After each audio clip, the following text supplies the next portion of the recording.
14 na kabanata. Huwag kayong mabalisa. Manalig kayo sa Diyos at manalig din kayo sa akin.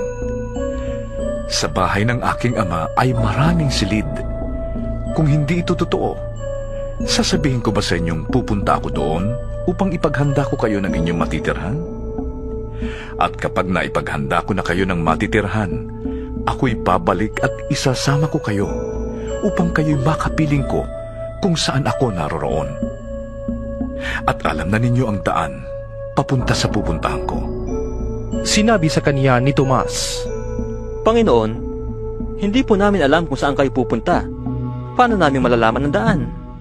sumagot si Jesus, Ako ang daan, ang katotohanan, at ang buhay. Walang makakapunta sa Ama kundi sa pamamagitan ko. Kung ako'y kilala ninyo, kilala na rin ninyo ang aking Ama. Mula ngayon, ay kilala na ninyo siya at inyo nang nakita. Sinabi sa kanya ni Felipe, Panginoon,